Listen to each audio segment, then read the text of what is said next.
Hello everyone, welcome and welcome back to another video. आज के इस वीडियो लेक्चर में हम चर्चा करेंगे राजस्थान की जियोग्राफी के बारे में। और ये जो जियोग्राफी हम पढ़ने जा रहे हैं वो हमारे राजस्थान के विभिन्न कॉम्पिटिटिव एग्जाम, चाहे वो पीटीटी का एग्जाम हो, बीएसटीसी का हो या फिर सीईटी का हो या पटवार और सीटी लैब असिस्टेंट इत्यादि एग्जाम में महत्वपूर्ण टॉपिक होने वाला है। और इस लेक्चर में हम राजस्थान की सामान्य जानकारी के बारे में चर्चा करेंगे, जैसे कि राजस्थान की सामान्य बात करेंगे, सामान्य परिचय, राजस्थान का सामान्य परिचय। और सबसे पहले आप यदि चैनल पर नए हो तो एक बार चैनल को सब्सक्राइब जरूर कर दे और बेल आइकन जरूर प्रेस कर दे, ताकि हम जब नेक्स्ट टॉपिक लाएंगे तो उसकी नोटिफिकेशन आपको सबसे पहले मिल सके। और वीडियो में अंत तक बने रहते हो और यदि आप हमारा कंटेंट आपको पसंद आता है तो वीडियो को लाइक ज़रूर कर देना। चलो हम बिना टाइम वेस्ट किए आज के टॉपिक को स्टार्ट करते हैं और पढ़ते हैं राजस्थान के सामान्य परिचय के बारे में। सबसे पहले आपसे क्वेश्चन है, राजस्थान का क्षेत्रफल क्या है? राजस्थान की बात करते हैं। राजस्थान हमारे भारत देश का क्षेत्रफल की दृष्टि से सबसे बड़ा राज्य है, ठीक है। और इसके जो क्षेत्रफल की हम बात करते हैं, राजस्थान के क्षेत्रफल की बात करते हैं। राजस्थान का क्षेत्रफल है 3,42,239 वर्ग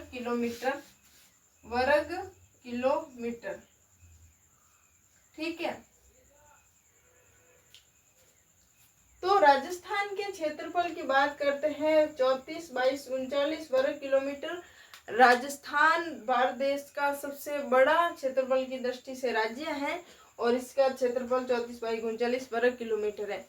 और वर्ग मिली में बात करें तो इसका 1,32,140 वर्ग मील इसका क्षेत्रफल है। और ये देश का 10.41% हिस्सा है। अब बात करते हैं राजस्थान की स्थिति के बारे में। और राजस्थान की स्थिति हमारे जो भारत में है उसमें कहाँ पर है, इसके अलावा हमारे जो विश्व में है राजस्थान की स्थिति कहाँ पर है, और हमारे एशिया महाद्वीप में इसकी स्थिति कहाँ पर है। तो इसकी स्थिति की बात करते हैं तो ये ग्लोब में कहाँ पर, इसी के बारे में। तो राजस्थान की स्थिति बात करते हैं, ग्लोब में राजस्थान की स्थिति किस प्रकार से है, भारत में इसकी स्थिति किस प्रकार से है, और इसके अलावा जो हमारे एशिया महाद्वीप है उसमें इस राजस्थान की स्थिति किस प्रकार से है।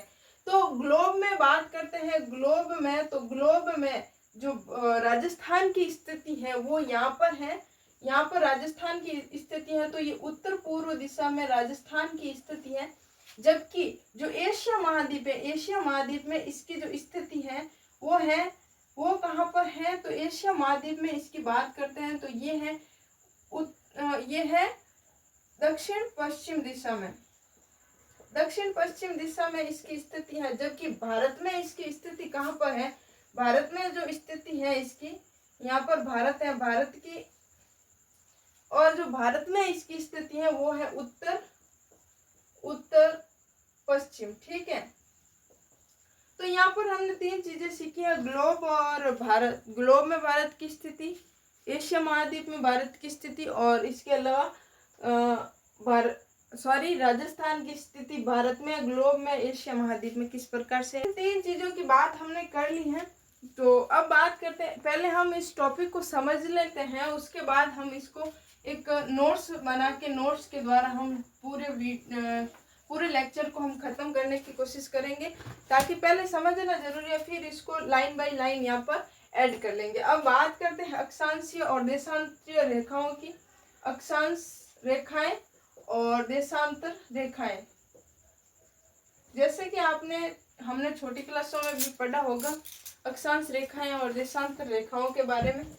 जो ग्लोब होता है, ग्लोब पर जो काल्पनिक रेखाएं होती हैं, यहाँ पर मुझसे सही तरीके से तो नहीं बन रहा है लेकिन आप समझ सकते हो, ग्लोब है ये। ग्लोब पर जो काल्पनिक रेखाएं हैं, ग्लोब पर काल्पनिक रेखाएं हैं, वहाँ इन काल्पनिक रेखाओं को देशांतर रेखाएं और अक्षांश रेखाएं कहते हैं।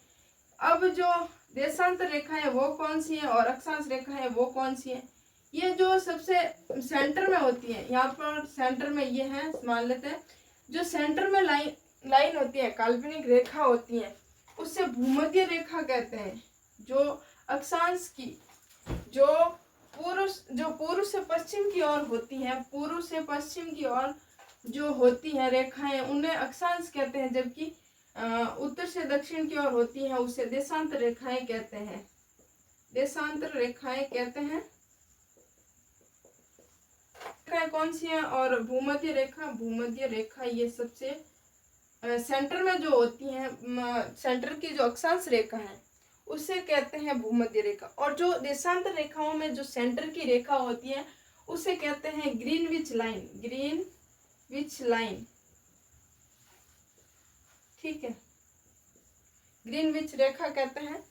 और ये देशांतर और अक्षांश रेखाओं की बात हो जाती है। काल्पनिक रेखाएं होती है जो पूर्व से पश्चिम की ओर होती है उसे कहते हैं अक्षांश रेखाएं, जबकि जो उत्तर से दक्षिण की ओर रेखाएं होती हैं उसे कहते हैं देशांतर रेखाएं। और इसके अलावा हमने जो सबसे सेंटर वाली रेखा के बारे में पढ़ा है वो है भूमध्य रेखा, अक्षांश की जो सेंटर की लाइन है। और जो देशांतर की सेंटर की लाइन है उसे ग्रीनविच लाइन कहते हैं।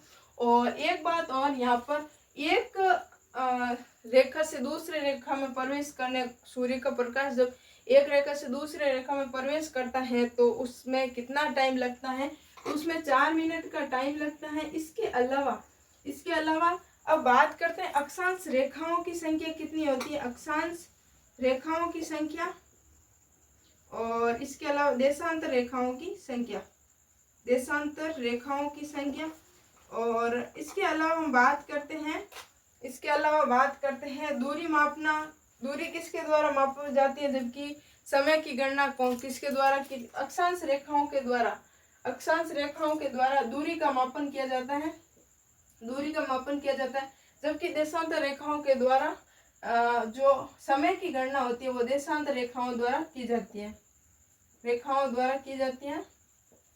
अक्षांश रेखाओं के द्वारा दूरी की गणना की जाती है, जबकि देशांतर रेखाओं के द्वारा क्या किया जाता है? समय की गणना की जाती है। और इसके अलावा बात करते हैं अक्षांश रेखाओं की, तो अक्षांश रेखाओं की संख्या कितनी होती है?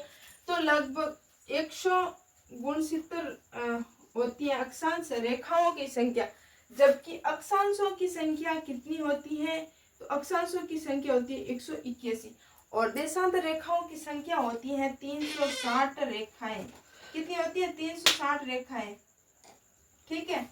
और इसके अलावा बात करते हैं अक्षांश, जो ये रेखाएं हैं, अक्षांश रेखाएं, इनके बीच की दूरी कितनी होती है? देशांतरों के बीच की दूरी कितनी होती है?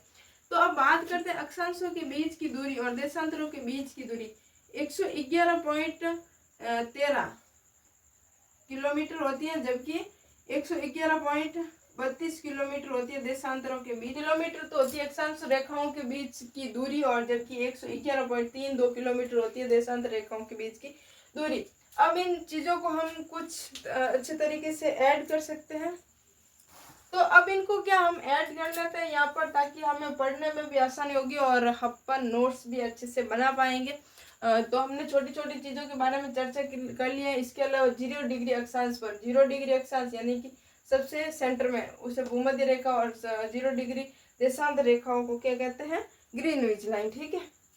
और हमारे जो राजस्थान की स्थिति है वो 23.5 डिग्री उत्तरी अक्षांश और 23.5 डिग्री दक्षिण अक्षांश पर स्थित है।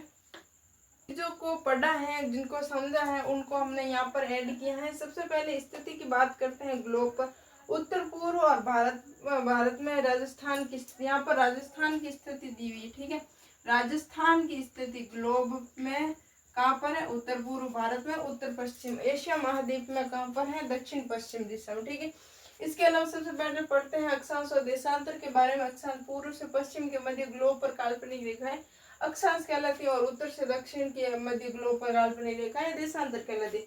अब अक्षांश क्या होता है? अक्षांश से क्या होता है? दूरी की गणना की जाती है, जबकि देशांतर से क्या होता है? समय की गणना होती है। ग्लोब पर कुल अक्षांश रेखाओं की संख्या कितनी? 1079 होती है, जबकि कुल अक्षांश रेखाओं की संख्या 181 होती है। और 2 अक्षांशों के मध्य यहाँ पर इसके अलावा यहाँ पर ऐड कर लेना, देशांतरों की संख्या कितनी है? देशांतरों की संख्या कितनी है? 360। ठीक है, 360 देशांतरों की संख्या। दो अक्षांशों के मध्य की दूरी 111.13 किलोमीटर, जबकि दो देशांतरों के मध्य की दूरी 111.32 किलोमीटर। 0 डिग्री अक्षांश रेखा को भूमध्य रेखा या विषुवत रेखा कहते हैं। 0 डिग्री देशांत रेखा को ग्रीनविच रेखा कहते हैं या प्रधान रेखा भी कहते हैं। ठीक है, ये छोटी सी जानकारी हमें प्राप्त हुई। इसके आगे हम पढ़ते हैं कर्क रेखा के बारे में और मकर रेखा के बारे में अध्ययन करते हैं। सामान्य अध्ययन के बारे में इसमें कर्क रेखा और मकर रेखा का भी विस्तार से चर्चा करते हैं। अब इसको हटा देते हैं। करते हैं अपन कर्क रेखा की। कर्क रेखा उत्तरी अक्षांश पर 23.5 डिग्री 30 मिनट अक्षांश रेखा को क्या कहते हैं? क्या कहते हैं? कर्क रेखा कहते हैं। कर्क रेखा किसे कहते हैं? 23 डिग्री 30 मिनट उत्तरी अक्षांश रेखा को कर्क रेखा कहते हैं। और ये कर्क रेखा भारत के कुल 8 राज्यों से होकर गुजरती है। वो कौन कौन से? गुजरात, राजस्थान, त्रिपुरा, मिजोरम, छत्तीसगढ़, झारखंड, पश्चिम बंगाल और मध्य प्रदेश से।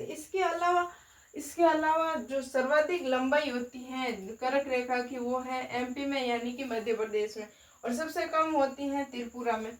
इसके बाद बात करते हैं राजस्थान में कर्क रेखा की स्थिति। राजस्थान में कर्क रेखा की लंबाई 26 किलोमीटर होती है, जबकि ये कहाँ से होकर गुजरती है? 26 किलोमीटर इसकी लंबाई है। और इसकी जो शुरुआत है बांसवाड़ा की एक छोटी सी बांसवाड़ा के मध्य एक छोटी सी तहसील कुशलगढ़ से होकर डूंगरपुर के चीखली गांव तक इसकी सीमा होती है कर्क रेखा की। ठीक है, इसके अलावा 21 जून को सूर्य जब कर्क रेखा पर सीधा चमकता है 21 जून को उस दिन सर्वाधिक सीधापन होता है। यहाँ पर 21 जून को लंबा दिन छोटी रात होती है। और सर्वाधिक सीधापन कहाँ पर होता है? बांसवाड़ा में। और सर्वाधिक तिरछापन होता है गंगानगर में। ठीक है, और 21 जून को एक स्पेशल डे होता है। वो कौन सा है वो आप कमेंट में जरूर बताना, कौन सा दिवस मनाया जाता है। तो यहाँ पर कर्क रेखा के बारे में हमने अध्ययन किया है। नेक्स्ट टॉपिक में हम मकर रेखा के बारे में चर्चा करेंगे। और इसके अलावा हम राजस्थान के कुछ जिलों के बारे में चर्चा करेंगे, उनके उपनाम के बारे में चर्चा करेंगे। और राजस्थान स्थिति के बारे में आज हमने चर्चा की। नेक्स्ट टॉपिक में हम इसके विस्तार के बारे में चर्चा करेंगे राजस्थान के। यदि आपको वीडियो अच्छा लगा है तो वीडियो को लाइक कर देना जरूर और चैनल को सब्सक्राइब जरूर कर देना। धन्यवाद।